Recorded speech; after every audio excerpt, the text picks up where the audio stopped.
বছরটা ক্রমশ শেষের পথে। আর মাত্র কয়েকটা দিন পরেই নতুন বছর।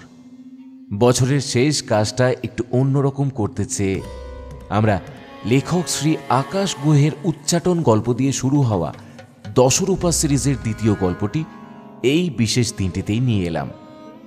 সঙ্গে থাকছেন আর একটি চরিত্র যার গল্পকে ভালোবেসেছেন অগণিত মানুষ। হ্যাঁ, ঠিক ধরেছেন, তারানাথ তান্ত্রিক। আজকের গল্পটি আমাদের এই দুই সিরিজকে একত্রিত করে একটু বিশেষ করবার চেষ্টা করেছি আমরা। লেখক শ্রী তন্ময় নন্দীর কলমে আমাদের আজকের গল্পটি দশ মহাবিদ্যার পঞ্চম মহাবিদ্যা দেবী ভৈরবীকে নিয়ে। মহিষাসুরকে বধ করার সময় দেবী উত্তম মধু পান করে উন্মত্ত ও ক্রোধে লোহিত লোচনা হয়ে পড়েছিলেন। দেবীর এই রূপকেই ভৈরবী বলা হয়। ভৈরবী পুরাণ তথা তন্ত্র অনুসারে ভৈরবের পত্নী। তাকে শুভঙ্করী নামেও ডাকা হয়, যার অর্থ হল যে তিনি তার ভক্তদের, যারা তার সন্তান, তাদের শুভ কর্মের কর্তা। যার অর্থ তিনি একজন ভালো মা। মায়ের সেই রূপের দেখাই পাবেন আমাদের আজকের গল্পে। একইভাবে আজকের গল্পে ভয় পাবেন না হয়তো, কিন্তু শেষ পর্যন্ত শুনলে চোখের পাতা ভিজে আসতেও পারে। গল্পটি শোনবার পর কেমন লাগলো কমেন্ট বক্সে জানাতে ভুলবেন না। সমগ্র পরিচালনা ও তারানাথ তান্ত্রিকের চরিত্রে আমি প্রীতম, দেবী ভৈরবী প্রাহী, গল্পের কথক প্রভাকর, কিশোরী বিপ্রদীপ, দুই বাচ্চা মেয়ে সিথি ও লজ্জার চরিত্রে বর্ণিশা ও অর্পিতা, অন্যান্য কয়েকটি চরিত্রে ইভান, ব্রতদীপ, কুন্তল, শ্রীরূপ, ব্যোমকেশ, সায়ন্তন ও বর্ণিশা, প্রচ্ছদ অলঙ্করণ অনির্বাণ, আবহ অনুপ, সাউন্ড এফেক্টস শঙ্খ। শুরু হচ্ছে এসো গল্প পড়ির এই বছরের শেষ নিবেদন শ্রী তন্ময় নন্দীর কলমে জি বিশা।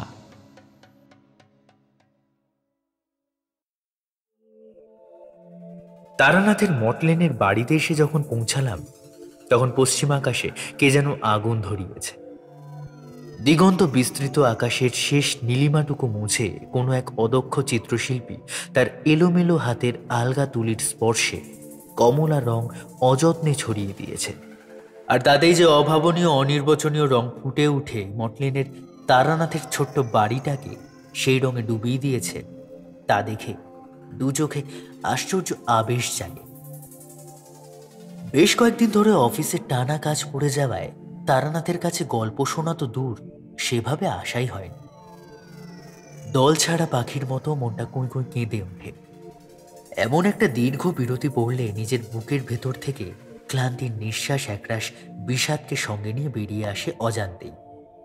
সে অলস নিঃশ্বাসের সঙ্গে বেরিয়ে আসা প্রত্যেকটা অবচেতন বায়ুকণা তারানাথের ভারী গলায় আশ্চর্য অলৌকিক গল্প শোনার জন্য হাঁসফাঁস করে। মানুষটার গলাতে মায়া আছে।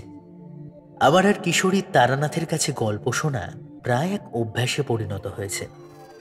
বলা ভালো, ওই বৃদ্ধ লোকটাই আমাদের গল্পের নেশা ধরিয়েছেন। বড় রাস্তার মোড়ে ওষুধের দোকানে কিশোরীর সাথে প্রাতঃকালে সাক্ষাৎ হলে আমি কিশোরীকে বেশ উত্তেজিতভাবে বলেছিলাম, অনেকদিন হলো চক্রবর্তী মহাশয়ের কাছে প্রায় যাওয়া হয়নি, তাই বলছি আজ সকাল সকাল গেলে একটু হয় না? কিশোরী, তোমার সময় হবে? কিশোরীও যেন এই কথাটাই ভাবছিল। বোধহয় জিভের ডগায় কথাটা তার আটকেই ছিল। বলল, আরে, এই কথাটাই তো আমি তোমাকে বলতে যাচ্ছিলাম। সত্যি, মানুষটার প্রতি এক প্রকার আমাদের মায়াই পড়ে গেছে। লোকটার কথাতে কিন্তু জাদু আছে বটে। তারানাথের কাছে বসে থাকলে সময় তার আয়ু দ্রুত ক্ষয় করে নেয়, সেটা আমাদের ছাড়া আর কে বোঝে বলো? কিন্তু আমার কিন্তু পৌঁছাতে প্রায় সন্ধে হয়ে যাবে, বুঝলে? তুমি যদি চাও সেই ক্ষেত্রে আগে থেকে গিয়ে গল্পের আসর জমাতে পারো, কিন্তু সেখানে একটা সমস্যা আছে। তারানাথকে কিন্তু আবার কষ্ট করে প্রথম থেকে গল্প শুরু করতে হবে। আমি কিন্তু বাপু ওই মাঝখান থেকে গল্প শুনতে পারবো না। প্রথম থেকে গল্প না শুনলে সেই ক্ষেত্রে ঠিক মজাটা আসে না। আমি হেসে মাথা দুলিয়ে বললাম, ঠিক আছে, আমি সন্ধ্যের সময় তারানাথের বাড়ি যাব, তুমিও এসো সেইখানে। দেখো বাবু, দেরি করো না, আজ একটা জমিয়ে জম্পেশ গল্প শুনবো তারানাথের কাছ থেকে। কিশোরী বিদায় নিতে আমি কিছু ওষুধপত্র নিয়ে বাড়ি ফিরেছিলাম। পশ্চিমাকাশ থেকে চোখ নামিয়ে তারানাথের বাড়ির সামনে এসে পৌঁছাতে আবার চোখ তুলে দেখি তারানাথ দরজায় নিজের ভাঁড় ছেড়ে দাঁড়িয়ে আছে। তারানাথের দু চোখের দৃষ্টি অতীতের না ভবিষ্যতের বোঝা যায় না। আমাকে হয়তো এই সময় আশা করেননি, এমন একটা ভাব গলায় ফুটিয়ে তুলে বললেন, এসো এসো, অনেকদিন পর আমায় আবার মনে পড়লো বুঝি? লজ্জিত হলাম মনে মনে। তারানাথ আমাদের বড্ড ভালোবাসেন, আমরাও ঠিক ততটাই ফিরিয়ে দিই তাকে। তবুও মাঝে মাঝে সময়ের চাকার তলায় পৃষ্ঠ হয়ে কাজ ও কর্তব্যের মাঝে পড়ে আনন্দ নামক শব্দ অনুভূতিটা যে এখনো আমাদের মনে জাগ্রত আছে তা ভুলে যাই। তাই সলজ্জ মুখে বললাম, আসলে। থাক থাক, আর বলতে হবে না, আমি সব বুঝি। তা কিশোরী আসবে না? তারানাথ সোজা হয়ে দাঁড়ালো। হ্যাঁ, ওর তো এসে যাবার কথা, আমার সাথে সকালে কথা হয়েছে। কথা বলতে বলতে দেখলাম কিশোরী সামনের পথ দিয়ে দ্রুত পায়ে এগিয়ে আসছে। সেদিকে দৃষ্টি রেখে বললাম, ওই তো কিশোরী এসে গেছে। কিশোরী আমাদের দেখে হাসতে হাসতে কাছে এসে বলল, আরে আপনারা এখানে দাঁড়িয়ে? যাক বাবা, আমি ভাবলাম আমার বুঝি দেরি হয়ে গেল। তা কেমন আছেন ঠাকুর মশাই? কিশোরীর শেষ বাক্যটা তারানাথ যে খুব একটা ভালোভাবে নেবে না তা আমি প্রথমেই আন্দাজ করেছিলাম। কিছুক্ষণ চুপ থেকে উদাস চোখে আকাশের দিকে তাকিয়ে রক্তাভ অভিমানী গলায় বললেন, তারানাথ তান্ত্রিকের কথা কে মনে রাখে আর বলো। বয়স বাড়ছে, তন্ত্রগুণও লয় পাচ্ছে ধীরে ধীরে, পসারও দিন দিন কমে আসছে। লোকজন আর আগের মতো তারানাথের দুয়ারে এসে হুমড়ি খেয়ে পড়ে না। এই জগতে কে কার খোঁজ রাখে? তারানাথের এই গলাটা আমাদের শুনতে কষ্ট হয় বুকে। তারানাথ আবেগপ্রবণ নন, তবু মাঝে মাঝে আমাদের দেখে কখনো সখনো হয়তো বা চারির কথা ভেবে গলায় বাষ্প জমে ওঠে।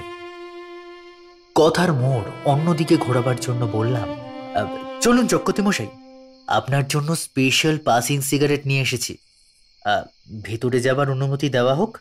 আমার কথার পিঠে কথা রেখে কিশোরী বলল, 5 মাথার মোড়া শ্যামময়রা গরম গরম কচুরি ভাত ছিল। ছ্যাস! সে কি শব্দ ঠাকুর মশাই! গরম কড়াই থেকে কিছু কচুরি তুলে আনার লোভ আমি কিন্তু আর সামলাতে পারলাম না।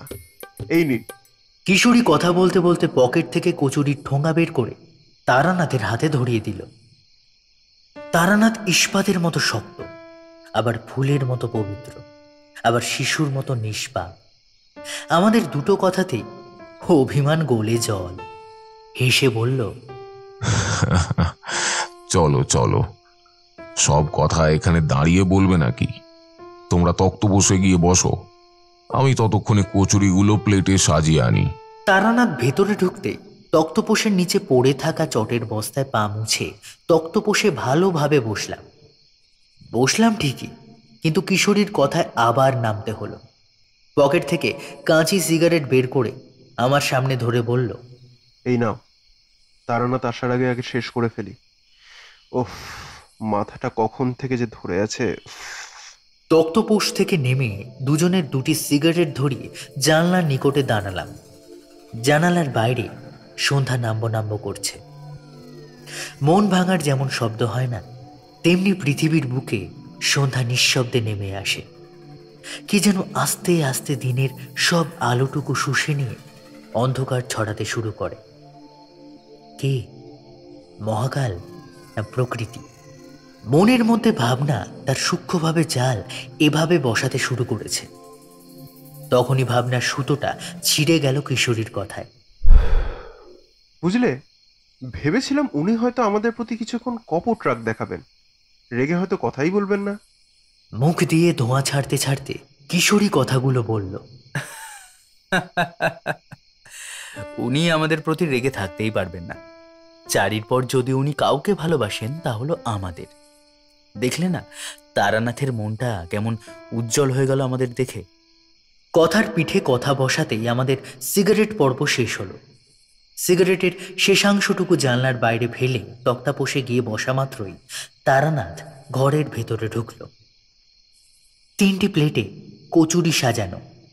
তারানাথ তক্তপোষের ওপর বসতে আমি পকেট থেকে পাসিং সিগারেটের একটা প্যাকেট তারানাথের হাতে ধরিয়ে দিলাম।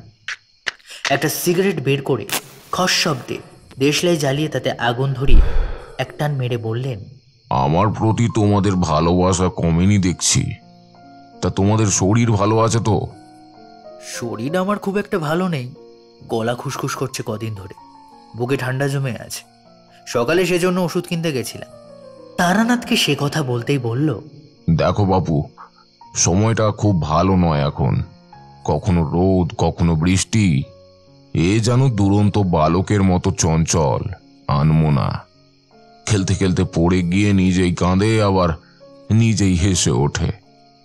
তোমাদের সাবধানে থাকতে হবে এই সময়টা। কথায় আছে জানো তো, সাবধানের মার নেই। তারানাথের কথায় উত্তর না দিয়ে সামনে পেছনে মাথা নাড়ালাম। কিশোরী প্লেট থেকে একটা কচুরি তুলে নিয়ে খেতে খেতে বলল, ঠাকুরমশাই, আজ কিন্তু আমি আপনার কাছে যে ধরনের গল্প শুনতে চাই তা আমি কিন্তু আগে থেকে ঠিক করেই রেখেছি। তাই নাকি? আমাকে বলনি তো। আমিও একটা কচুরি প্লেট থেকে তুলে নিলাম। না, তোমাকেও বলা হয়নি।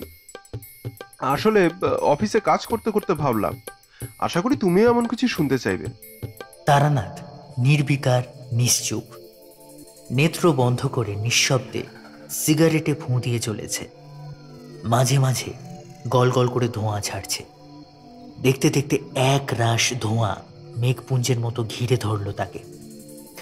আবছা অন্ধকার, যেন স্বয়ং মহাদেব বসে আছে সাদা সাদা পুঞ্জীভূত মেঘের মধ্যে। এই ঠাকুরমশাই কি আমাদের কথা শুনছে না? তো কোনো কথা বলছেন না যে? তোমরা বলে যাও, আমি শুনতে পাচ্ছি। চোখ বন্ধ থাকলেও কান তার কাজ পালন করে চলেছে। আসলে আমি এখন ভাবছি। কি এত ভাবছেন? আমাদের কি বলা যায় না? অনেকদিন 4 মাস শ্বশুর বাড়িতে। মেয়েটা কেমন আছে একটা খোঁজ পাই না। শ্বশুর বাড়িতে গেলে বাবাকে ভুলে যায় সব মেয়ে। চারি নিশ্চয়ই ভালো আছে। সে আমি জানি। জামাই বাবা জীবন খুব ভালো মানুষ, আমাদের মেয়েকেও কষ্ট দেবে না, সে কথা বলাই যায়। তবুও বাবা তো মাঝে মাঝে মন খারাপ করে। চারিরও একই অনুভব হচ্ছে হয়তো। নতুন বিয়ে হওয়ায় নতুন সংসার, শ্বশুর বাড়ি ফেলে আসতে পারছে না বোধ হয়। আপনাকে একা রেখে ওর কি শ্বশুর বাড়িতে ভালো লাগছে? হ্যাঁ, ঠিক এই কথাটাই তো বলছিলাম আমি। হঠাৎ করে কিশোরী ফোড়ন কেটে উঠল। ঠাকুরমশাই, আমি কিন্তু আপনার কাছে এই বিষয়ের উপর গল্পই শুনতে চাইছিলাম। কিরকম? কৌতূহল দেখিয়ে কিশোরীকে জিজ্ঞেস করলাম। এই যে এতক্ষণ ঠাকুরমশাইয়ের চারির কথা মনে পড়ছিল, তুমি বললে না, চারির ওই একই অনুভূতি হচ্ছে বোধহয়। সন্তানের প্রতি পিতামাতার যেমন স্নেহ ভালোবাসা আছে, একইভাবে সন্তানেরও তার জন্মদাতা বা জন্মদাত্রীর প্রতি অগাধ ভালোবাসা রয়েছে। এই ধরনের কোনো বিষয়ের উপর আজকের গল্প হলে কেমন হয়? কি ঠাকুরমশাই, এমন ভালোবাসার সাক্ষী ছিলেন কখনো? শেষ বাক্যটি আমাকে নয়, তারানাথকে উদ্দেশ্য করে বলল কিশোরী। বিষয়টা মন্দ নয়। এই ধরনের একটা মিষ্টি গল্প যদি ঠাকুরমশাইয়ের কাছ থেকে শুনতে পাই, তাহলে মনটা আমারও ভরে যাবে। চক্রবর্তী মশাই, কিছু আছে নাকি ভাড়ারে? তারানাথকে উদ্দেশ্য করে প্রশ্ন করতে মাথা নেড়ে বলল, দাঁড়াও দাঁড়াও, কিছুক্ষণ ভাবতে দাও। আমরা এরপর আর কোনো কথা বললাম না। জানি তারানাথ এবার কিছুক্ষণ ভাববেন। তারানাথের দিকে স্থিরভাবে তাকিয়ে রইলাম। কিছুক্ষণ চোখ বন্ধ করে তারানাথ ভেবে নিয়ে বলতে শুরু করলো, তখন হন্যে হয়ে বাংলার পথে ঘাটে ঘুরে বেড়াচ্ছি। গ্রাম, নগর, জনপদ পায়ের তলায় পিষে যাচ্ছে। যাযাবরের মতো দু চোখের সীমানা ছাড়িয়ে যত দূর যাওয়া যায় তার থেকে বেশি পথ হাঁটছি। আমার সন্ন্যাসী মন আনন্দে চঞ্চল হয়ে উঠছে। সদ্গুরুর সন্ধানে আমি ছুটে বেড়াচ্ছি ইতিউতি। হেমন্তের শিশির মাখা বন, জঙ্গল, প্রান্তর বাতাস রৌদ্রের সাথে খেলায় মেতে ওঠার ঝুমঝুম শব্দ, বাঁশঝাড়ের বাঁশগুলোর গায়ে গায়ে ঘষা লেগে কটকট শব্দ, যৌবনের পর বার্ধক্য নেমে আসা আকাশের দিকে উঁচিয়ে থাকা মরা কাশফুল, এইসব দেখতে দেখতে সময় কেটে যাচ্ছে আমার। কোথাও থিতু হতে পারছি না। মাঝে মাঝে দু একজন গুরুর সান্নিধ্য যে পাচ্ছি না তা নয়, দুই একদিন সেই সব গুরুর সেবা যত্ন করছি, উপলব্ধি করছি তাদের কার্যকলাপ। তবুও মনের মধ্যে লুকিয়ে থাকা অভিজ্ঞ মানুষটি বলে উঠছে, তারানাথ, এ তোকে অনন্ত সৃষ্টির তাৎপর্য উপলব্ধি করাতে পারবে না। এখানে থাকা মানে মূল্যবান সময় নষ্ট করা। আমি বরাবরই মস্তিষ্কের থেকে অন্তরের কথাই বেশি শুনেছি, মন যা বলে তাই করেছি, ভালো মন্দের বিচার কোনোদিন করিনি। তোমরা আজকাল কি করো জানি না, আমি কিন্তু অন্তরাত্মার কথা মেনে চলি আজও। অন্তরাত্মার সঙ্গে বিশ্ব আত্মার পরিচয় ঘটানোর জন্য গুরুর প্রয়োজন। তোমরা তো জানোই, বীরভূমের মহাশ্মশানে মাতু পাগলির কাছে তন্ত্রগুণ, তাছাড়া মধুসুন্দরী দেবীর আশীর্বাদ ধন্য হয়েছে ঠিকই, কিন্তু নিজের আত্মাকে জেনে উঠতে তখনও পারিনি। আর আমি ভালোভাবেই জানতাম, প্রকৃত গুরু ছাড়া এই কাজ সম্ভব নয়। একজন গুরুর সান্নিধ্য পেলে বেদ, বেদান্ত, উপনিষদ এইসব পড়ার কোনো দরকার নেই। তিনি স্বয়ং বেদ, যার অধ্যয়নে বিশ্ব ব্রহ্মাণ্ডের সমগ্র বিদ্যা ফল্গু ধারার মতো শিষ্যের মধ্যে প্রবাহিত হয়। অন্তরাত্মার সঙ্গে পরমাত্মার মেলবন্ধন তিনিই ঘটিয়ে দেন। তারানাথ থামতেই আমি জিজ্ঞেস করলাম, তা পেয়েছেন কখনো সে গুরুর সাক্ষাৎ? পাইনি তা বলবো না, তবে তা ক্ষণিকের জন্য। পথে ঘাটে ঘুরতে ঘুরতে মেদিনীপুরে চলে এসেছি বুঝতে পারিনি। লোকজনদের জিজ্ঞাসা করে বুঝতে পারতাম জায়গাগুলোর নাম। কতটা বাউল মন ছিল আমার, তা হয়তো তোমরা এই বয়সে আমাকে দেখে আন্দাজ করতে পারছো না, পারবার কথাও নয়। তবে কি জানো, আজ যখন গল্প বলতে গিয়ে সেই সব কথা মনে পড়ে, মনের মধ্যে দুঃখ হয়। আহা, কি সব ভালোই না ছিল সেই দিনগুলো। এই দেখো কোন দিক থেকে আবার কোন দিকে চলে যাচ্ছি। যাই হোক, মেদিনীপুরের সেই গ্রামের সীমানায় এসে একজনকে জিজ্ঞেস করতেই গ্রামের নাম বলল মহাতাপনগর।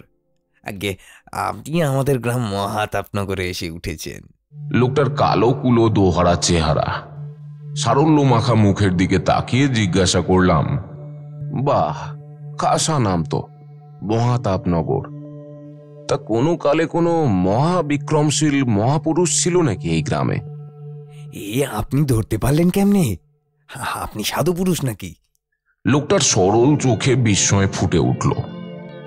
আমি মৃদু হাসলাম।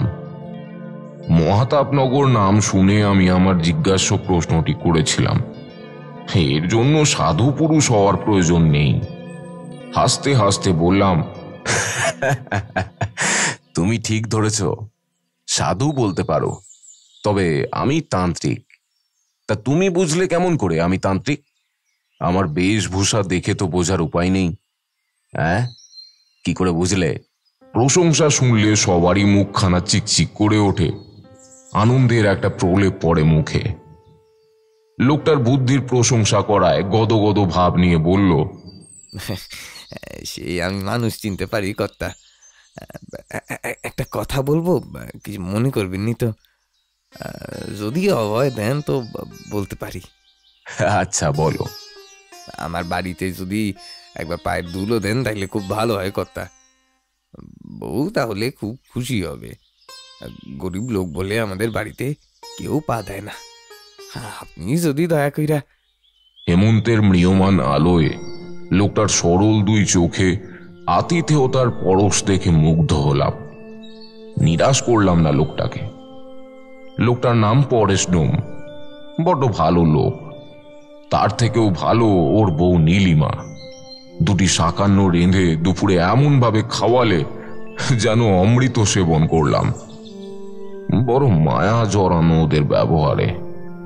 আমি মনে মনে বললাম, হে ডোমের বউ, লক্ষ্মী তোমাদের ঘরেই বাস করেন। ধন সম্পত্তি ঐশ্বর্য এসব নিতান্তই বিলাসিতা, সবই ঠুনকো। তোমাদের মতো এত বড় চিত্ত যার আছে, তার কি বা প্রয়োজন বিত্তে? ক্লান্ত দুপুরে ঘুম জড়ানো চোখে খড়ের ছাউনির দাওয়ায় কিছুক্ষণ জিরিয়ে নিয়ে বিদায় নিতে প্রস্তুত হলাম। ডোমের বউ আমায় পদস্পর্শ করে প্রণাম করে বলল, আবার আসবেন তো বাবা? আমার মনটা গ্রীষ্মের শূন্য ফসল কাটা মাঠের মতো খাঁ খাঁ করে উঠল। পরম আদরে তার মাথায় হাত রেখে বললাম, পুত্রবতী হও মা। কথাটা শোনা মাত্রই ডোমের বউয়ের চোখের কোণ ভিজে গেল মুহূর্তে। কি যেন বলতে গিয়েও বলতে পারল না। আঁচলে চোখ ঢেকে দৌড়ে ঘরের মধ্যে ঢুকে গেল। ব্যাপারটা কি হলো ঠিক বুঝতে পারলাম না। পরে সে গিয়ে এলো আমার কাছে, বলল, কত মাসে কিছু মনে করবেন না বউয়ের ওরকম করাতে। 5 বছর হলো আমাদের বিয়া হয়েছে, সন্তানের মুখ দেখতে পারলাম না। কত জায়গায় কত ঠাকুরের কাছে মানত করলাম, কিচ্ছু হলো না। গায়ের লোক বউরে বাজা কয়, কি করবো কথা? কপালে না থাকলেই কিছুতেই কিছু হবে না। বউটা মাঝে মাঝে এই নিয়ে দুঃখ করে। ওর দুঃখ কিছুদিন আগে কমেছিল খানিক। একটা 7 বছরের বাচ্চা মেয়ে বউয়ের কাছে নিত্য এসে গল্প করত, আর শেষে বউ যে মানিক পুকুরের পাড় থেকে শুশুনি শাক আনতো তা নিয়ে যেত। এখন সেও আর আসে না। বাচ্চা মেয়েটি আর আসে না কেন? পরেশ ডোম গা দুলিয়ে দুলিয়ে বলল, সে কথা আর বলবেন নি কর্তা। আপনি যে কইছিলেন এই গ্রামে বীর পুরুষের বাস, হ্যাঁ, জমিদার প্রতাপাদিত্য চৌধুরী নামে এক বীর পুরুষ এই গ্রামেই জমিদারি করত। কি তেজ, কি জোয়ান! বাপ ঠাকুরদার মুখেই সেই সব কথা শুনছিলাম। বর্তমানে প্রতাপাদিত্য চৌধুরীর বংশধরের মধ্যে বড় জমিদার তো সেই কবেই মারা গেছেন। ছোট জমিদার বেশ ভালো লোক। উনি তার বৌদিমণিও তার মেয়েকে নিজের সন্তানের মতো ভালোবাসেন। ছোট কর্তাবাবুই নাম রেখেছেন সিথি। আসলে কি জানেন কর্তা, ওনারও আমাদের মতো ছেলেপুলে নাই। জমিদার বাড়িতে খুকুমনি হওয়ার সঙ্গে সঙ্গে বড় জমিদার বাবু মারা যান, এবং তখনই বড় বৌদিমণি অসুস্থ হয়ে পড়েন। শুনছি কি একটা নাকি অভিশাপ বংশের গায়ে লাগিয়া রয়েছে। বড় বৌদিমণির কদিন থেকে অসুখের মাত্রা বাড়ছে। পাড়ার লোকে বলা কওয়া করছে উনি নাকি বেশি দিন বাঁচবে না। ভালো মানুষদের কপালে যত দুঃখ। খুকুমনি ওর মাকে খুব ভালোবাসে, সারাদিন ওর মায়ের কাছে কাছে দেখাশোনা করে। সেই জন্য আমাদের বাড়িতেও আসতে পারে না। কি কষ্ট ওইটুকু মাইয়ার। কি অভিশাপ লেগে আছে সেই ব্যাপারে তুমি কিছু জানো? আমি ঠিক জানি না। কত ডাক্তার বৈদ্য বৌদিমণিকে দেখলো, কেউ কিচ্ছুটি করতে পারলো না। এখন হিমালয় থেকে নাকি সোমেশ্বর নামে এক সাধু বাবা আইছেন, উনি এখন বৌদিমণিকে দেখতাছেন। পরেশের মুখ থেকে শেষ কথাটা শোনা মাত্র আমার মনটা আনন্দে নেচে উঠল। এবার হয়তো আমি প্রকৃত গুরুর সঙ্গ পাব। পরেশকে বললাম, তা আমাকে সেখানে একটু নিয়ে চলো। সূর্য পাটে যাওয়ার তোড়জোড় শুরু করেছে। হলুদ বিকেলের ম্রিয়মান আলোটাও গুটিয়ে নিচ্ছে ধীরে ধীরে। সামনে বাঁশবন, বেশ কয়েকটা কাঁচা বাড়ি, ঘোষেদের গোয়াল, খামার বাড়ি পেরিয়ে পরেশ আমাকে নিয়ে গিয়ে থামলো একটা প্রকাণ্ড বাড়ির সামনে। পরন্ত বিকেলের আলোয় ধুলোমাখা জমিদার বাড়িটি ঐতিহ্যের সাথে আজও দাঁড়িয়ে। কত ঝড় কত বন্যা বাড়িটার উপর বয়ে গেলেও সেই সবকে উপেক্ষা করে কঙ্কালসম কাঠামো নিয়ে আজও দাঁড়িয়ে আছে কোনো কিছুর আশায়। হয়তো আশা নিয়ে আসে জমিদার বাড়ির উপর দীর্ঘদিন আঁধারের মতো ঝুলে থাকা অভিশাপ একদিন না একদিন কেউ এসে মুছে দেবে। জমিদার বাড়ির বিরাট তোরণের সামনে দাঁড়িয়ে আমি পরেশকে বললাম, দাঁড়িয়ে পড়লে যে, আমাকে ভিতরে নিয়ে চলো। অন্ধকারের মতো মুখটা কালো হয়ে গেল পরেশের। ভাঙা ভাঙা গলায় সে বলল, আপনি যান কর্তা, ওরা আমাকে ভেতরে ঢুকতে দেবে না। আমরা হইলাম গিয়া নিচু জাত। ধুর পাগল, মানুষের আবার জাত হয় নাকি? মানুষ তো মানুষই, ছোট জাত বড় জাত বলে কিছু হয় না। এক রক্ত সবার শরীরে প্রবাহিত হচ্ছে। তাছাড়া একই মায়ের সন্তান আমরা, মায়ের কাছে আবার সন্তানের জাত কিসের? পরেশ আমার কথা কি বুঝলো জানি না, বলল, আপনি যান কর্তা, ওরা খুব ভালো মানুষ। আপনি নিজের পরিচয় দিলেই দেখবেন ওরা কতটা আপন কইরা নিছে। চলুন, তবে যাবার আগে এই গরিবের বাড়িতে আর একবার পায়ের দোলা দেবেন বাবা। মাথা নেড়ে সম্মতি জানাতেই পরেশ চলে গেল। সবুজ ঘাসে ঘেরা উঠোন পেরিয়ে জমিদার বাড়ির অন্দরমহলের দিকে পা বাড়ালাম। অন্দরমহলে পৌঁছে এক ধুলো মাখা মলিন তামাটে চেহারার লোক আমার পথ আটকে দাঁড়ালো। লোকটা বলল, কে? কাকে চাই? ছোট বাবু এখন ব্যস্ত রয়েছেন। আমি নিজের পরিচয় দিয়ে বললাম, এই বাড়িতে হিমালয় থেকে একজন সাধু এসেছেন, আমি তার সঙ্গে সাক্ষাৎ করতে চাই। আমাকে কিছুক্ষণ সেখানে দাঁড় করিয়ে রেখে চাকর লোকটি উপরে গিয়ে আবার সঙ্গে সঙ্গে ফিরে এলো। বলল, চলুন, উনি আপনাকে ডাকছেন। সিঁড়ি বেয়ে দোতলায় উঠলাম। চাকরটি আমাকে পথ দেখিয়ে নিয়ে যাচ্ছে। দোতলায় সবেমাত্র পা দিয়েছি এমন সময়ে একটা বাচ্চা মেয়ে আমাদের পথ রীতিমতো রোধ করে দাঁড়ালো। বাচ্চা মেয়েটি রীতিমতো হাঁপাচ্ছে। চাকরটিকে উদ্দেশ্য করে বলল, মুলুক দাদু, তুমি এখানে? আমি কখন থেকে এ ঘর ও ঘর করে খুঁজে বেড়াচ্ছি, কোথাও তোমার পাত্তা নেই। সন্ধ্যাবেলায় কোথায় যাও তুমি? এই যা, একদমই ভুলে গেছি। এত ভুলো মন আমার। চলো চলো। চাকরটি সামনে হাত উঁচিয়ে আমাকে বলল, 3 নম্বর ঘরে সাধু বাবা আছেন, আপনি ওখানে যান, আমি পরে আপনার জন্য চা করি নিয়ে আসছি। চাকরটাকে নিয়ে বাচ্চা মেয়েটি সিঁড়ি দিয়ে নেমে গেল। আমি শুনতে পেলাম বাচ্চা মেয়েটি বলতে বলতে যাচ্ছে, তুমি জানো তো, সন্ধেবেলায় মা একটু উঠে বসে, কাকিমণি সন্ধ্যা দিচ্ছে, এই সময় কেউ নেই মায়ের কাছে। আমার গায়ে কি অত ক্ষমতা আছে যে মাকে তুলে বসাতে পারবো? দোতলার 3 নম্বর ঘরের দিকে এগিয়ে গেলাম। অন্ধকারে সমস্ত ঘরটা ভরে আছে। টিমটিমে একটা আলো জ্বলছে, তবে তার ঔজ্জ্বল্য এতটাই সামান্য যে বাইরের দরজায় দাঁড়িয়ে আমি কিছুই বুঝতে পারলাম না। ঘরের ভিতরে থাকা ব্যক্তিটি আমার উপস্থিতি টের পেয়ে বলল, কে? তারানাথ, এদিকে এসো। আমি সামান্য অবাক হলাম না। সেই সময়ের প্রকৃত সাধু পুরুষ অনেক কিছুই বুঝতে পারতেন। আমি ধীরে ধীরে সাধু বাবার বিছানার কাছে এগিয়ে গেলাম। বসো বসো, এখানে বসো। তোমার প্রতীক্ষাতেই ছিলাম। কাল প্রাতঃকালে আমি এখান থেকে রওনা দেব। তার আগে যাবতীয় কাজ তোমাকে বুঝিয়ে দিয়ে আমি তারপর নিশ্চিন্ত হব। গুরুদেব, আমি আপনার সান্নিধ্য পেতে। সে পরে হবেক্ষণ। বারাণসী থেকে আমার গুরুদেব পত্র পাঠিয়েছে। গুরুতর অসুস্থ তিনি। শেষবারের মতো আমাকে দেখবার ইচ্ছা প্রকাশ করেছেন।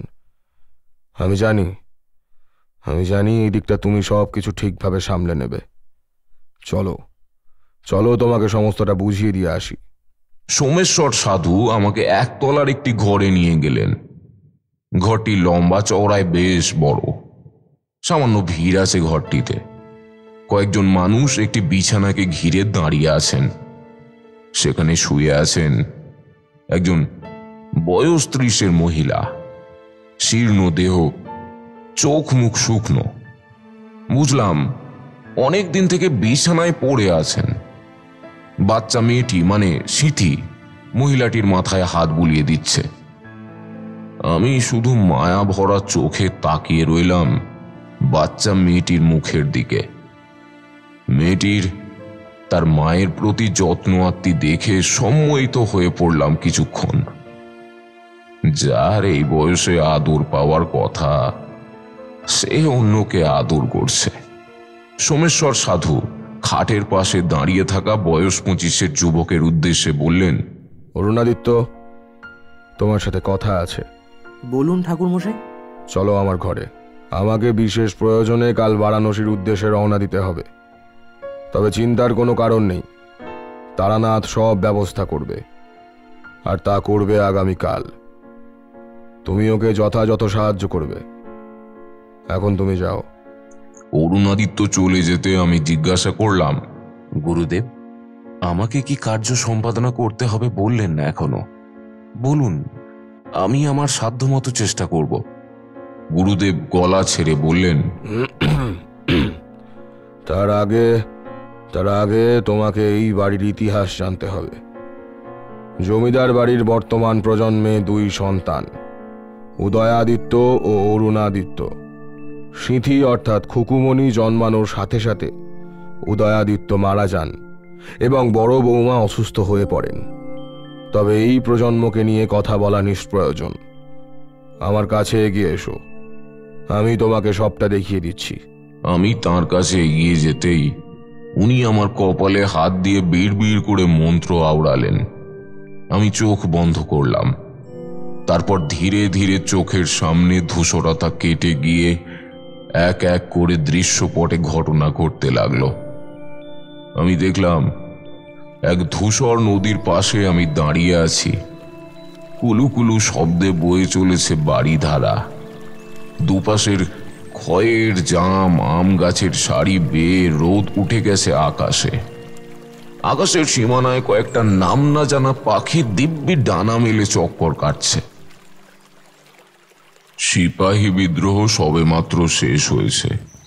সিপাহীদের পরাজয়ের কান্না আকাশে বাতাসে ধ্বনিত হয়ে সমগ্র দেশ জুড়ে ঘুরে বেড়াচ্ছে। সেই কান্নার স্তিমিত শব্দে একটাই কথা শোনা যায় বারবার, আমরা পরাধীন হয়ে পড়লাম। ইংরেজ গভর্নর জেনারেল দেশবাসীর প্রতিটি রক্তবিন্দু চোষার জন্য উঠে পড়ে লেগেছে। দিন দিন নতুন নতুন ফোন দিয়ে আসছে কিভাবে সুবা বাংলার মানুষদের নিঃস্ব, রিক্ত, অসহায় বানানো যায়। তখন সুবা বাংলা বলতে বাংলা, বিহার আর উড়িষ্যাকে বোঝাতো।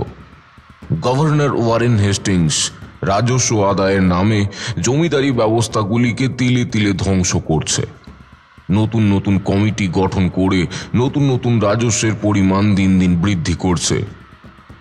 কোনো কোনো জমিদার তাদের জমিদারি কণ্ঠস্বর জাগ্রত করলেই অচিরেই শেষ করে দিচ্ছে তার সমগ্র জমিদারি ব্যবস্থা। কিন্তু সেই সময় এক বীর যুবক ইংরেজদের লাল চক্ষুকে ভয় না পেয়ে রুখে দাঁড়াচ্ছেন। ক্ষুদ্র ক্ষুদ্র জমিদারদের একত্রিত করে ইংরেজদের বিরুদ্ধে প্রতিবাদ জোরালো করতে সচেষ্ট হচ্ছেন। পিতা কয়েকদিন আগেই গত হয়েছেন। সমগ্র জমিদারি ব্যবস্থা নিজের কাঁধে তুলে নিয়ে প্রজা কল্যাণ সাধনে ব্রতী হয়েছেন জমিদার প্রতাপাদিত্য চৌধুরী। শৌর্যে, বীর্যে, প্রজাবৎসলতায় প্রতিটি মানুষ ধন্য ধন্য করে। প্রতাপাদিত্য চৌধুরী যে পথ দিয়ে ঘোড়া ছুটিয়ে বেরিয়ে যান, সেই পথের প্রতিটি ধূলিকণা নত মস্তকে প্রণাম করে মানুষজন। এমনই ছিল তার বীরত্ব। এই বছর বৃষ্টি তেমন হয়নি, অনাবৃষ্টি বলা যেতে পারে। কাছারি ঘরে বিশ্রাম নিচ্ছিলেন জমিদার প্রতাপাদিত্য চৌধুরী। নায়েব মনিহর জানালো, জমিদার বাবু, এবারে খাজনা আদায় করতে গিয়ে আমাদের সব লোক ফিরে এসেছে। ভাড়ার ঘরে একেবারে শূন্য। আর বিদেশিদের হাতে রাজস্ব তুলে দিতে না পারলে ওরা যে আপনার জমিদারি ব্যবস্থা কেড়ে নেবে। এবার আপনি যদি বলেন, আমি লেটেল পাইক পাঠিয়ে প্রজাদের উপর চাপ দিয়ে খাজনা আদায় করতে পারি। প্রতাপাদিত্য উঠে দাঁড়ালেন। মুখটা বিষণ্ণ দেখাচ্ছে তাঁর। হাল ছাড়া গলায় বললেন, যারা এবছর দুবেলা দুমুঠো খাবার ব্যবস্থা করতে পারেনি, তাদের থেকে কিভাবে খাজনা আদায় করবেন নায়েব মশাই? আমাদেরই বরং এই দুঃসময় প্রজাদের যথাসম্ভব সাহায্য করা উচিত। প্রতাপাদিত্যের কথায় নায়েব মশাইয়ের মুখটা চুপসে গেল। আপনি ভিতরের ঘরে যান মনোহর বাবু। আমি এদিকটার ব্যাপারটা নিয়ে কি করা যায় তা ভাবছি। আর হ্যাঁ, লজ্জাকে আমার কাছে পাঠিয়ে দেবেন, বলবেন বাবা ডাকছে। লজ্জা জমিদার প্রতাপাদিত্যর একমাত্র মেয়ে, বয়স 7, ফুটফুটে জোছনাময় চেহারা, যেন আকাশ থেকে সোজা চাঁদ নেমে এসেছে জমিদার বাড়িতে। ওর খিলখিল হাসিতে জ্যোৎস্না ঝরে পড়ে। সারাদিনে কত লোক যে এই মায়া ভরা মুখটা দেখতে আসে তার হিসেব রাখা বড্ড মুশকিল। লোকে বলে যেন স্বয়ং লক্ষ্মী নেমে এসেছে এখানে। প্রতাপাদিত্য চৌধুরী সারা দিন চোখে হারান মেয়েকে। কিছুক্ষণের মধ্যেই ছমছম করে নূপুর বাজিয়ে লজ্জা কাচারি ঘরে ঢুকে প্রতাপাদিত্যের গলা জড়িয়ে ধরল। আদুরে গলায় জিজ্ঞাসা করল, বাবা তুমি আমায় ডাকছিলে কেন? জানো বাবা, মনোহর জেঠু ডাকলো আর আমার পুতুলের বিয়েটা ভেঙে গেল। লগ্নভ্রষ্ট হয়ে গেল না আমার পুতুলটা। তাই? এই বাবা, মহা অন্যায়। আচ্ছা, আমি মনোহরকে বকে দেব, ও যেন তোমার পুতুলের বিয়ের সময় তোমায় না ডাকে। কেমন মামুনি? তুমি পরে আবার পুতুলের বিয়ে দেবে, কেমন? এখন এসো তো, আমি তোমাকে একটু আদর করি। মেয়েকে কোলে নিয়ে তার ললাটে চুম্বন করলেন বাবা। বাবার কোলে বসে লজ্জা বলল, বারে আমার বিয়ে কেমন করে হবে শুনি? লগ্নভ্রষ্টা হলে বুঝি আর কেউ বিয়ে করবে? সবাই ছি ছি করবে। শ্বশুর বাড়ির লোক ওকে মেনে নেবে না বাবা। আমার পুতুলের খুব কষ্ট হবে, তাই না বাবা? মেয়ের কথা শুনে প্রতাপাদিত্যর বুকের ভিতরটা ছ্যাঁত করে উঠল। কোথা থেকে এক রাশ কালো আবছা কুয়াশা এসে জমল প্রতাপাদিত্যর বুকে। একদিন লজ্জারও বিয়ে হয়ে যাবে।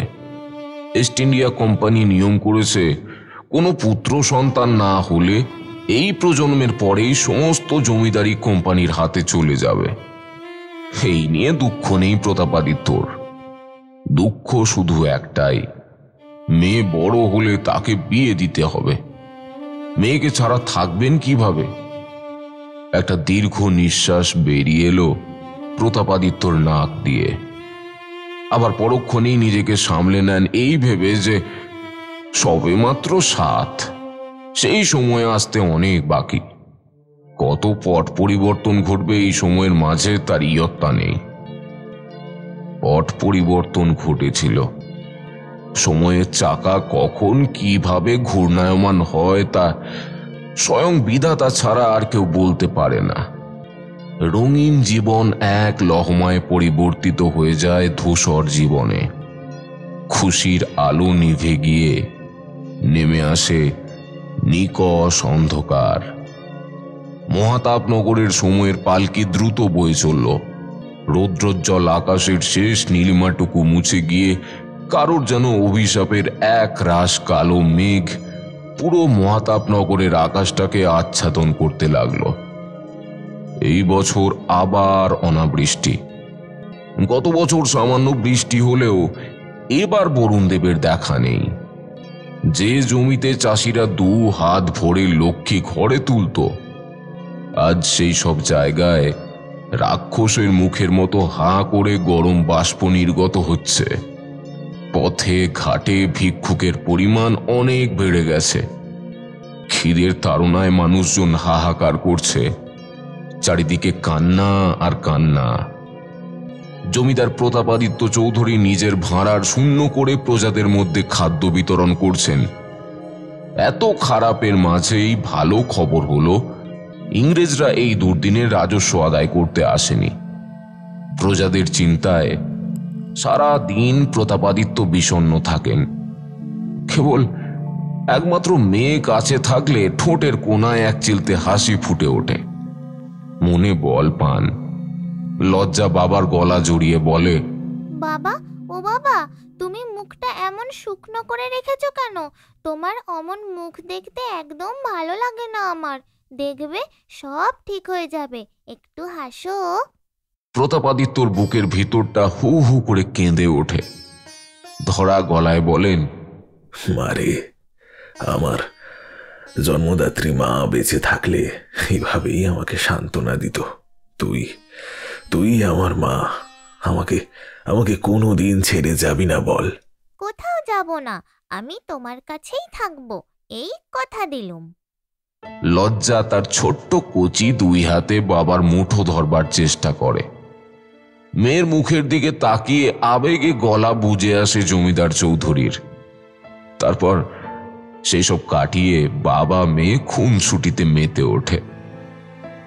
পৃথিবীতে যত মধুর সম্পর্ক রয়েছে তার মধ্যে অন্যতম মধুর সম্পর্ক হলো পিতা ও কন্যা। সেই পিতা কন্যার এমন নিষ্পাপ সম্পর্ক বিষ বাতাসের স্পর্শে এইভাবে ভেঙে যাবে আন্দাজও করতে পারেননি জমিদার প্রতাপাদিত্য চৌধুরী।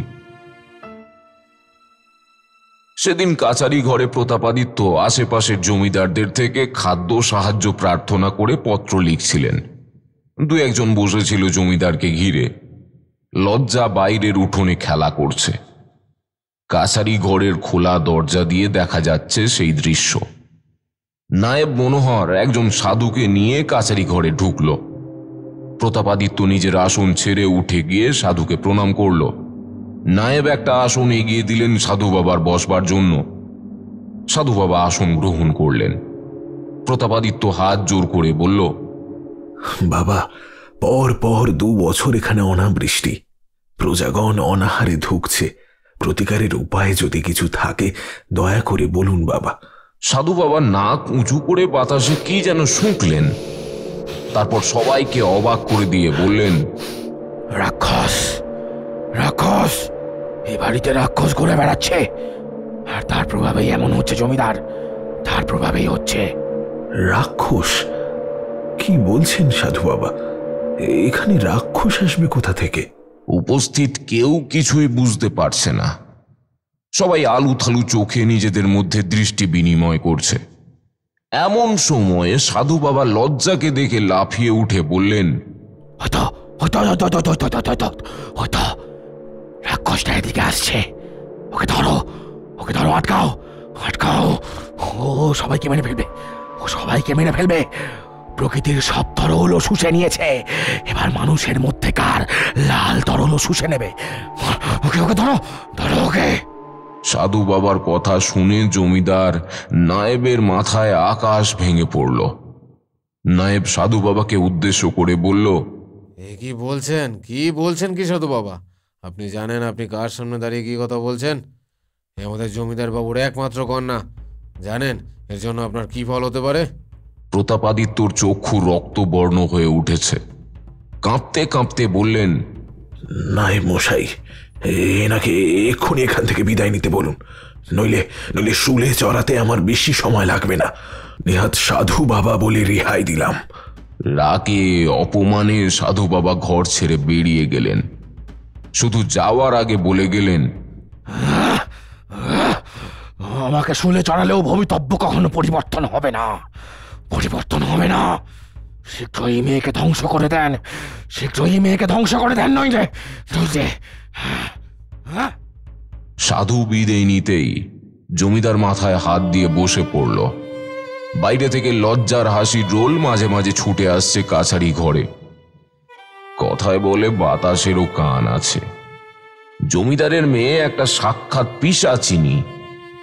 কথাটা 1 কান 5 কান হয়ে পুরো এলাকায় ছড়িয়ে পড়ল। খুব সহজেই মানুষজন বিশ্বাসও করে নিল।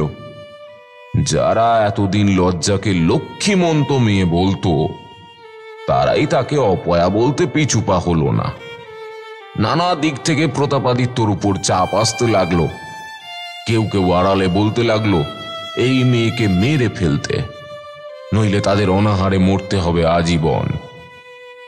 এইসব দেখে শুনে জমিদার প্রতাপাদিত্য চৌধুরী আড়ালে কাঁদেন। কাঁদে জমিদারের বউ। একদিন রাত্রে জমিদার নিজের ঘরে বসে চোখের জল ফেলছেন। লজ্জা বাবার কাছে এগিয়ে এসে বলল, বাবা, তোমার কি হয়েছে? কাঁদছো কেন? কেউ বুঝি তোমায় বকেছে? বাচ্চা মেয়েকে কে বোঝাবে? মানুষকে শুধু বকলেই কাঁদে না, নিজের শেষটুকু যখন বিসর্জন দিতে হয় তখন চোখের জল বাঁধ মানে না। লজ্জা শুধু প্রতাপাদিত্যর মেয়ে নয়, নিজের অনুভূতি, নিজের শেষ সম্বল। এদিকে প্রজারা হুমকি দিয়েছে জমিদার নিজে থেকে কিছু না করলে সংঘবদ্ধ জনতা লজ্জাকে কেড়ে নিয়ে মেরে ফেলবে। উন্মত্ত জনতার রোষ যে কতটা ভয়ানক তা জানেন প্রতাপাদিত্য। কি হলো বাবা, তুমি চুপ করে আছো কেন? কি হয়েছে তোমার? মা বুঝি বকেছে? মা খুব বাজে, আমাকে বকে আবার তোমাকেও বকেছে। আজ থেকে আমরা মায়ের সাথে খেলবো না, কেমন? আমরা দুজনে খেলবো। কি বাবা, তুমি আমার সাথে খেলবে তো? বলো না। মেয়ের কথার কি উত্তর দেবেন জানেন না তিনি। উত্তর দেওয়ার ভাষা এই মুহূর্তে তার কাছে নেই। শুধু তার আলো মাখা চাঁদ মুখটার দিকে একবার চাইলেন। কোথাও কলঙ্ক আছে কি ওই চাঁদে? নিজেকে সামলে নিয়ে শুধু বললেন, অনেক রাত হয়েছে, যাও শুতে যাও, মা তোমার জন্য অপেক্ষা করছে। মা এক রাশ অভিমান নিয়ে লজ্জা বাবার কাছ থেকে চলে গেল। জানলার ফাঁক দিয়ে আকাশের গায়ে আটকে থাকা চাঁদটাকে বড্ড বিষণ্ণ দেখাচ্ছে। আলো আবছায়ার প্রতিটি আলপনার অনুভূতি ধীরে ধীরে মিলিয়ে যাচ্ছে। পিতৃস্নেহ প্রচ্ছন্ন রেখে ধীরে ধীরে জাগ্রত হচ্ছে প্রজাপালক জমিদার প্রতাপাদিত্যর প্রজানুভূতি। পরের দিন নায়েবের সঙ্গে সাক্ষাতে মনোহর জানালো, জমিদারবাবু উন্মুক্ত জনতাকে আর থামানো যাচ্ছে না। যে কোনো সময় ওরা ঝাঁপিয়ে পড়বে জমিদার বাড়ির উপর। আমি গোপন সূত্রে খবর পেয়েছি, আজ রাতে নাকি মা লজ্জাকে তুলে নিয়ে গিয়ে জ্যান্ত পুড়িয়ে ফেলবে। কিছু একটা ব্যবস্থা নিন। ব্যবস্থা একটা নিয়েছিলেন প্রতাপাদিত্য চৌধুরী। পরন্ত বিকেলের সোনালি আলো নিভে সন্ধ্যা নামল মহাতাপনগরে। আলোর শেষ রেখাটা ধীরে ধীরে মিলিয়ে যাচ্ছে জমিদার বাড়ির উপর থেকে। জমিদার বাড়ির ছাদ থেকে দেখা যাচ্ছে দূরে দু একটা মশাল জ্বলছে। মশালের সংখ্যা ক্রমশ বৃদ্ধি পাচ্ছে। অগণিত নক্ষত্র রাশি যেন আকাশ থেকে ভেঙে সোজা মাটিতে পড়েছে। রাত গাঢ় হচ্ছে। মশালগুলো এগিয়ে আসছে জমিদার বাড়ির দিকে, সঙ্গে উত্তেজনাপূর্ণ কোলাহল। নায়েব মশাই জমিদারকে বললেন, না না না, আর দেরি করবেন না জমিদার বাবু। ওরা ওরা নাগালের মধ্যে পেলে ফল ভয়ানক হবে। বীর পুরুষ প্রতাপাদিত্য সহজে দম্বার পাত্র নন। হুঙ্কার দিয়ে বললেন, পাইক লেঠেলেরা সব কোথায়? আটকাও, আমি আমার মেয়েকে কোথাও ফেলে দিয়ে আসতে পারবো না। ওরাও যে ওদের দলে ফিরেছে। ওরা বিশ্বাস করে মা লজ্জার সত্যি সত্যি পিসাচিনি। আর দেরি করবেন না বাবু, আপনার পায়ে পড়ছি, আর দেরি করবেন না। বেরিয়ে পড়ুন, শিগগির বেরিয়ে পড়ুন। মনোহরের গলা থরথর করে কাঁপছে। জনতার দল জমিদার বাড়ির সামনে এগিয়ে এসেছে। বাইরে দারুণ কোলাহল। ঈশ্বর, হে কেমন বিচার তোমার! বলতে বলতে প্রতাপাদিত্য সিঁড়ি দিয়ে নেমে মায়ের কোল থেকে মেয়েকে ছিনিয়ে নিয়ে পিছনের দরজা দিয়ে বেরিয়ে রথে চাপলেন। এইভাবে মেয়েকে খ্যাপা ষাঁড়েদের মাঝে ফেলে দেওয়া যায় না। তার চেয়ে বরং ত্রস্ত গলায় সারথিকে বললেন, ছোটাও ঘোড়া। টকবক টকবক শব্দে রথ ছুটেছে। জমিদার বাড়ির ত্রিসীমানা ধীরে ধীরে মিলিয়ে যাচ্ছে। দূরে অগণিত মশালের আলো ক্রমে ঝাপসা হয়ে আসছে। রাত্রির ঘন অন্ধকার ঠেলে এবং বিষাদময় বাতাস কেটে রথ ছুটে চলেছে দুরন্ত গতিতে। এই প্রথম লজ্জা মুখ খুলল। বাবা, ও বাবা, আমরা কোথায় যাচ্ছি? প্রতাপাদিত্যর গলা শুকিয়ে গেছে। শুকনো গলায় বললেন, দূর দেশে, রূপকথার দেশে। ওই যেখানে রাজা রানী থাকে। তবে মা এলো না কেন? মা পরে আসবে। তোমাকে রেখে এসে আমি মাকে নিয়ে যাব, কেমন? মহাতাপনগরের সীমানা ছাড়িয়ে, বঙ্গদেশের সীমানা ছাড়িয়ে রথ প্রবেশ করল এক গভীর জঙ্গলে। এই জঙ্গলে দেবী ভৈরবীর মন্দির আছে, তাই এর নাম ভৈরবী জঙ্গল। দুপাশে উঁচু উঁচু গাছপালা দৈত্যের মতো মাথা তুলে দাঁড়িয়ে। মাঝে মাঝে দমকা হাওয়া সেই সব গাছেদের মাথা দুলিয়ে চলে যাচ্ছে। চাঁদের আলো প্রবেশ করছে না। চারিদিকে নিকষ অন্ধকার। রথ থামল। সারথি মশাল জ্বালিয়ে রথ থেকে নামল। প্রতাপাদিত্য মেয়েকে নিয়ে নামলেন রথ থেকে। অন্ধকারে লজ্জার ভয় করছে। দূরে কোথাও শেয়াল ডেকে উঠল। কেঁপে উঠে বাবাকে জড়িয়ে ধরল লজ্জা। বাবা, এখানে আমার ভয় করছে, এখান থেকে চলো বাবা। কই রাজকন্যা, রাজা কোথাও নেই, পালিয়ে চলো বাবা। ওই যে মা, দুপা হাঁটলে সামনেই রূপকথার রাজ্য, কত আলো সেখানে, তোমার কোনো ভয় করবে না। তাই সত্যি বলছো বাবা? মিথ্যার সাগরে কে কবে ডুব দিয়ে সত্য তুলেছে? যে ডুব দিয়ে সত্য তোলে সে তো সাধক, মহাপুরুষ, জমিদার বীর। সাধক নন। সারথিকে সেখানে দাঁড় করিয়ে রেখে তার কানে কানে কি যেন বলে প্রতাপাদিত্য পায়ে হেঁটে সামনের দিকে এগোতে লাগলেন। কিছু দূর এগোতেই চোখে পড়ল অন্ধকার ফুঁড়ে একটা মন্দির, দেবী ভৈরবীর মন্দির। ওই দিকে হাত উঁচিয়ে লজ্জা জিজ্ঞেস করল, ওটা কি বাবা? ওটা হলো রূপকথার দেশে ঢোকার দরজা। হ্যাঁ। কথাটা বলতে গিয়ে প্রতাপাদিত্য চৌধুরীর গলাটা কেঁপে উঠল যেন। মন্দিরের দরজা বাইরে থেকে বন্ধ। প্রতাপাদিত্য দরজার শিকল খুললেন, তবুও দরজা খুলল না। মেয়েকে কোলে নিয়ে শেষবার পরম আদর করে চুমু খেলেন কপালে। বিড়বিড় করে বললেন, এই অধম বাবাকে ক্ষমা করিস মা। তোর বাবা যে অসহায়, এছাড়া দ্বিতীয় কোনো উপায় ছিল না। মায়ের কাছে ভালো থাকিস। লজ্জা হয়তো বাবার বিড়বিড়ানি বুঝতে পারল না। জিজ্ঞাসা করল, মাকে কখন নিয়ে আসবে? তোমাকে ওখানে রেখে এসেই নিয়ে আসবো। তুমি দরজা খুলে রূপকথার দেশে প্রবেশ করবে।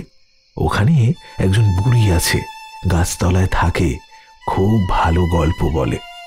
তুমি বুড়ির কাছে গল্প শুনবে, ততক্ষণে তোমার মাকে নিয়ে চলে আসবো।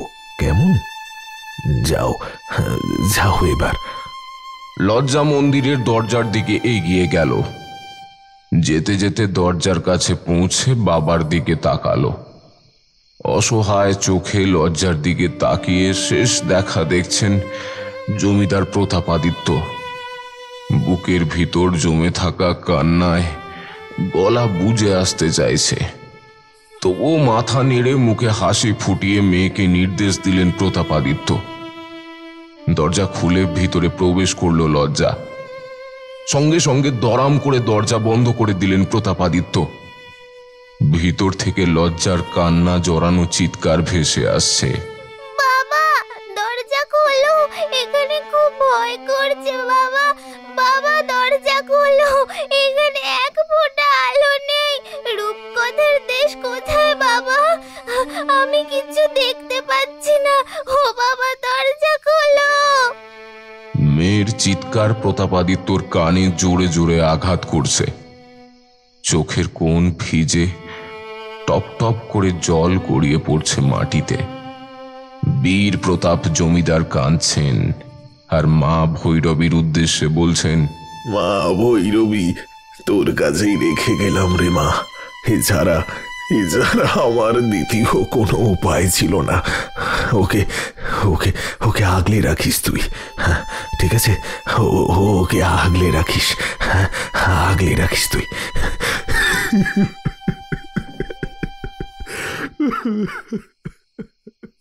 ব্যাস, এই এতটাই দেখলাম আমি। তারপর কি হলো আর দেখতে পেলাম না। সেই জগৎ থেকে হঠাৎ করেই আবার ফিরে এলাম বর্তমানে। তারানাথ থামতে কিশোরী বলে উঠল, আচ্ছা ঠাকুর মশাই, তাহলে লজ্জা কি সত্যি সত্যি ওই রাক্ষস বা পিশাচিনী ছিল? তারানাথ মাথা নাড়ালো, বলল, না, প্রকৃতির খামখেয়ালিপনায় মাঝে মাঝে অনাবৃষ্টি অনাসৃষ্টি প্রভৃতি দেখা যায়। তার কারণ প্রকৃতি নিজেই, কোনো মানুষ বা কোনো জীব এর জন্য দায়ী নয়। তবুও আমরা যেই সমাজে বাস করি, অন্ধবিশ্বাস, কুসংস্কার ইত্যাদি আমাদের জর্জরিত করেছে। অন্যের প্রতি দোষ চাপানো আমাদের চিরকালীন অভ্যেস। তার ফলশ্রুতিতে কত মানুষ যে কত প্রিয়জনকে হারিয়েছে তা হিসেব করে বলা মুশকিল। সেদিনের সন্ন্যাসীর একটা সামান্য কথায় মহাতাপনগরের জমিদার বাড়ির যে পরিমাণ ক্ষতি হয়েছিল, এক বাবা তার পরম আদরের মেয়েকে হারিয়েছিল, তা তোমরা এই গল্প থেকে ভালোই বুঝতে পারছো। আমি আবার চুপ করে না থেকে বললাম, লজ্জার কি হয়েছিল শেষ পর্যন্ত ঠাকুরমশাই? একটা গভীর দীর্ঘশ্বাস বেরিয়ে এলো তারানাথের ভেতর থেকে। তারপর আবার বলতে শুরু করলো। সম্পূর্ণ দৃশ্যটা আমি দেখতে না পেলেও সোমেশ্বর সাধু আমাকে পরবর্তী ঘটনাগুলো বললেন। তিনি বললেন, প্রতাপাদিত্য চৌধুরী তার মেয়ে লজ্জাকে ভৈরবী দেবীর মন্দিরে বন্ধ করে বাড়ি ফিরে আসে। আগেই বলেছি, স্নেহধন্য পিতার থেকে ঊর্ধ্বে উঠে একজন প্রজাহিত শাসকের মতো সেই দিন আচরণ করেছিলেন প্রতাপাদিত্য। রাম যেমন প্রজাদের কথায় সতী সীতাকে বনবাসে পাঠিয়েছিলেন, প্রতাপাদিত্য চৌধুরী জঙ্গল থেকে দ্রুত বেরিয়ে যাচ্ছেন আর শুনতে পাচ্ছেন স্নেহময়ী মেয়ের প্রবল চিৎকার। সেদিকে কর্ণপাত না করে জমিদার নিজের রাজ্যে ফিরে আসেন। ফিরে এসে ক্ষুব্ধ প্রজাদের জমিদার প্রতাপাদিত্য চৌধুরী জানান যে তিনি তার মেয়েকে হত্যা করে বনের মধ্যে পুঁতে রেখেছেন। উত্তেজিত জনতা শান্ত হয়। এর পরের বছরেই ভালো বৃষ্টি হয় মহাতাপনগরে। পরিত্যক্ত জমি আবার ফসলে ভরে ওঠে। কৃষক প্রজাদের মুখে হাসি ফুটে ওঠে। লজ্জার শোক ভুলে জমিদার বাড়িতে নতুন সন্তানের জন্ম হয়। জমিদার নাম রাখেন দেবাদিত্য চৌধুরী। অন্যদিকে অনাহারে, অনিদ্রায়, অন্ধকারে লজ্জা ধীরে ধীরে অচৈতন্য হয়ে পড়ে। কেউ যদি সেদিন ভৈরবী দেবীর মন্দিরে আশেপাশে থাকতো, নিশ্চয়ই শুনতে পেত ছোট্ট লজ্জার কান্না। নিশ্চয়ই শুনতে পেত লজ্জা কাঁদছে আর বলছে, বাবা তুমি কখন আসবে? বাবা, অন্ধকারে আমার খুব ভয় করছে। বাবা তুমি কোথায়? দরজা খুলে দাও বাবা, আমার ভয় করছে যে খুব। ও বাবা, বাবা। লজ্জা দেবী ভৈরবীর পায়ের কাছে লুটিয়ে পড়ে প্রাণ হারায়। আর তারপরেই নেমে আসে জমিদার বাড়ির উপরে এক অভিশাপ। জমিদার বাড়ির বংশে সেই দিনের পর থেকে যখনই কন্যা সন্তানের জন্ম হয়েছে, তখনই ঘটেছে নানা ধরনের অঘটন। প্রত্যেকবারই জন্মদাত্রী এবং জন্মদাতা উভয়ই মারা গেছেন। তারপর কি হলো? কিশোরী জিজ্ঞেস করলো। জমিদার বাড়ির অভিশাপের কথা সম্পূর্ণ সোমেশ্বর সাধুর কাছে শুনে আমি জিজ্ঞাসা করলাম, আমাকে এখন তাহলে কি করতে হবে? তোমাকে সেই কথাই বলবো তারানাথ। তোমাকে শুধু জমিদার বাড়ির বড় বৌমাকে সুস্থ করে তুলতে হবে না, চিরতরে এই অভিশাপ থেকে মুক্ত করতে হবে। আর আমার বিশ্বাস তুমি তা পারবে। এর জন্য তোমাকে ভৈরবী জঙ্গলে দেবী ভৈরবীর পূজা করতে হবে। পূজায় তাকে তুষ্ট করতে হবে। আর এক্ষেত্রে তোমার একমাত্র সহচর হবে খুকুমণি। পরের দিন সকালে সোমেশ্বর সাধু বিদায় নিলে ভৈরবী দেবীর পূজার জিনিসপত্র জোগাড় করলাম। এই কাজে সাহায্য করলো ওদের বাড়ির চাকর এবং পরেশ ডোম। দুপুরে সামান্য কিছু খেয়ে দিয়ে বাড়ির অন্য সদস্যদের আশ্বস্ত করে অরুণাদিত্যকে নিয়ে খুকুমণি স্মৃতি সহ আমি গরুর গাড়িতে ভৈরবী জঙ্গলের উদ্দেশ্যে রওনা দিলাম।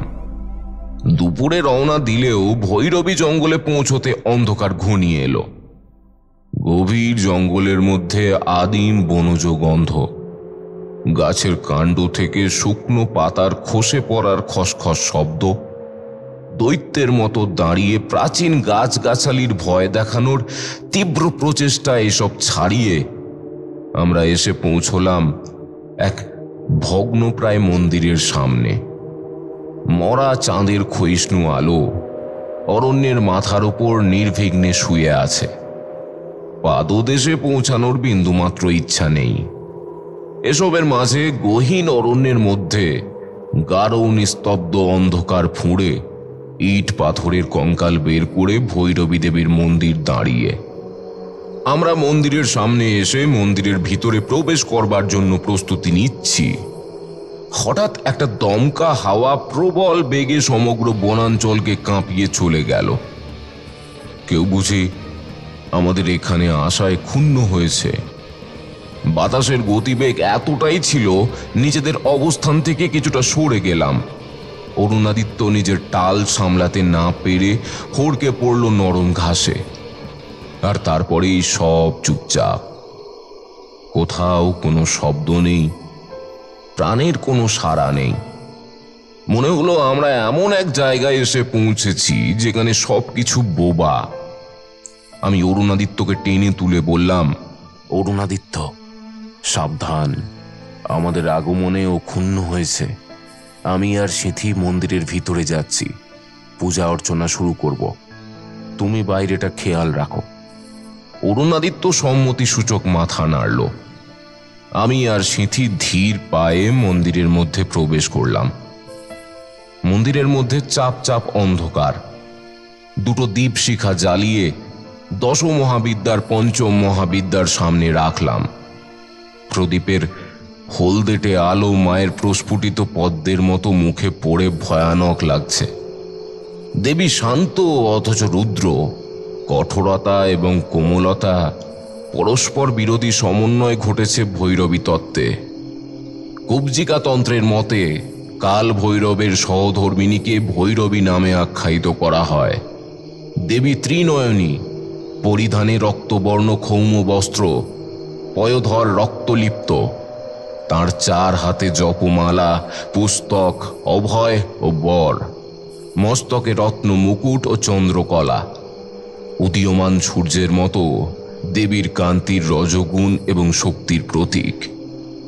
সিথির চোখে মুখে অজানা আতঙ্ক, তবুও নিজের গর্ভধারিণীকে বাঁচানোর তীব্র আকুতিতে সাহস বুকের মধ্যে থেকে তুলে এনেছে। আমি জিজ্ঞেস করলাম, খুকুমণি, তোমার ভয় পাচ্ছে না তো? আমাদের কিন্তু এক বিন্দুও ভয় পেলে চলবে না, কেমন? আমার কথার উত্তরে সিথি যা বলল তাতে আমার মন ডুকরে কেঁদে উঠল। ও বলল, না ঠাকুর দাদু, আমার একদমই ভয় করছে না।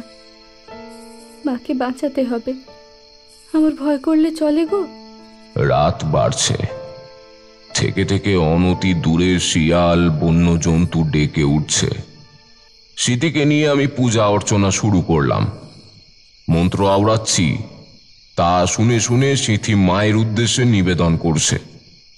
এইভাবে কিছুক্ষণ মন্ত্রোচ্চারণ করার পর আমার মনে হলো সিথির পাশে কেউ একজন এসে বসেছে। দৈত্য দানব নাকি কোনো অসাধু ব্যক্তি, এই ভেবে আমি সেদিকে চাইতেই মুহূর্তের মধ্যে বাহ্য জ্ঞান লুপ্ত হলো আমার। মা! মন্দিরের ভেতরটা আলোয় আলোয় ভরে উঠেছে, যেন সহস্র সূর্য একসঙ্গে উদীয়মান হয়েছে এখানে। চোখ বন্ধ করলাম সঙ্গে সঙ্গে। এমন আলোর দিকে তাকানো যায় না। চোখ বন্ধ থাকলেও আমার কান নিরন্তর কাজ করে চলেছে। আমি শুনতে পাচ্ছি কেউ যেন কাঁসার মতো ঝনঝনে গলায় সিথিকে বলছে, এই খুকুমণি, তুই আমাকে জাগালি কেন? সিথি কাঁদতে কাঁদতে বলছে, তুমি আমার মাকে ভালো করে দাও না। আমি জানি তুমি আমার মাকে অসুস্থ করে রেখেছ। কেন বলো, কেন? মাকে আমি খুব ভালোবাসি, দাও না, আমার মাকে ভালো করে দাও না। বোকা মেয়ে, আমি কাউকে অসুস্থ করে রাখি না, জগতের সকলকে সুস্থ করে রাখি, কারোর ক্ষতি করি না। আমি জানি তুমি সব কিছু করেছ। জানো, মা ছাড়া আমার কেউ নেই। কত ভালোবাসে আমাকে। দাও না আমার মাকে ভালো করে। না রে খুকু, আমি নয়, সে অন্যজন। তোর পূর্বপুরুষ একজনের প্রতি যে অন্যায় করেছে তার জন্য সে প্রতিশোধ নিচ্ছে। সেও তোর মতো ছোট ছিল, সেও খুব কেঁদেছিল সেদিন। বারে, ওর প্রতিশোধের জন্য আমার মা কষ্ট পাবে কেন? আমার মা কি দোষ করেছে বলো? এইটুকু মেয়ের এমন কথাবার্তায় আমি তাজ্জব বনে গেছি। শুনছি আর মনে মনে মাকে ডাকছি। আমার হাত অজান্তেই বুকের কাছে এসে জড়ো হয়েছে। ছোট্ট মেয়েটি হয়তো জানে না ও যার সঙ্গে কথোপকথন করছে সে যে জগতের মাতা। জগৎজননী মা খুকুমণির উদ্দেশ্যে বললেন, তোরা বাড়ি যা, আমি ওর সাথে কথা বলে তোর মাকে সুস্থ করে দিতে বলবো, কেমন? আর বলবো আর যেন তোদের পরিবারের ওপর কোনো ক্ষতি না করে। বলবে তো? তুমি খুব ভালো। সিথি আনন্দে নেচে উঠল। হ্যাঁ, অবশ্যই বলবো। তুই আমাকে তুষ্ট করেছিস, এবার আমি তবে যাই, কেমন? বাচ্চা ছেলে মেয়েরা যে ঈশ্বরের আর এক রূপ তা প্রথম উপলব্ধি হলো আমার। দেবীমা ঝুমঝুম নূপুর পায়ে বিদায় নিতেই প্রচণ্ড শব্দে এক দমকা হাওয়া উঠল মন্দিরের ভেতরে। এক লহমায় সমস্ত কিছু তছনছ করে প্রদীপ নিভে গেল। সিথি অচৈতন্য হয়ে পড়ে গেল। বুঝলাম আমার কাজ শেষ। মাই নিজে থেকে পূজা বন্ধ করল। আমি চাপা গলায় ডাক দিলাম, অরুণাদিত্য, অরুণাদিত্য, তাড়াতাড়ি এসো। অরুণাদিত্য ছুটে এলো মন্দিরের ভিতরে। ওর হাতে টর্চ। খুকুমণিকে অচৈতন্য অবস্থায় দেখে ঘাবড়ে গেল সে। ঠাকুরমশাই, ঠাকুরমশাই, খুকুর কিছু হয়নি তো? অরুণাদিত্য, ভয় পেও না। ওর চোখে মুখে জলের ছিটে দাও, জ্ঞান ফিরে আসবে। আমার কথা মতো জলের ছিটে দিতে সিথির জ্ঞান ফিরল। আমরা আর বেশিক্ষণ সেখানে থাকলাম না। পূব আকাশ লাল হতে শুরু করেছে। আলো পেয়ে সমগ্র জগৎ আবার জেগে উঠবে। আবার সমগ্র মানবকুল, পশুকুল, পক্ষীকুল নিজ নিজ কাজে মত্ত হবে। কিন্তু মায়ের সান্নিধ্য আমি পাবো কি আবার? এই মানব জন্ম কি আর তবে ধন্য হবে না? তারানাথের গলা রুদ্ধ হয়ে এসেছে। চোখের কোণে জল চিকচিক করছে। সেটা লক্ষ্য করে কিশোরী বলল, ঠাকুরমশাই, জমিদার বাড়িতে ফিরে কি দেখলেন? হাতের উল্টো পিঠে চোখ মুছে তারানাথ ধরা গলায় বললেন, জমিদার বাড়িতে আমি আর ফিরে যাইনি। অরুণাদিত্য খুব জোরাজুরি করেছিল, কিন্তু তোমরা তো জানো কাজ সমাপ্ত হওয়ার পর আমি সেখানে আর যাই না। ফরেস্ট ডোমের বাড়িতে দুপুরের আহারাদি শেষ করে আমি সেখান থেকে চলে এসেছিলাম।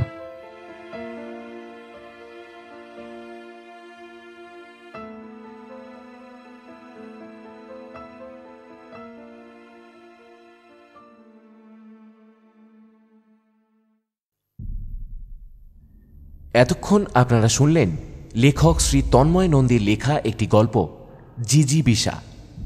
আজকের গল্পটি আপনাদের ভালো লেগে থাকলে চ্যানেলটি সাবস্ক্রাইব করতে ভুলবেন না। পরের দিন নতুন বছরে আবার আমরা ফিরে আসছি একটি অন্যরকম কাজ নিয়ে। ততদিন পর্যন্ত ভালো থাকবেন, সুস্থ থাকবেন। শুভরাত্রি।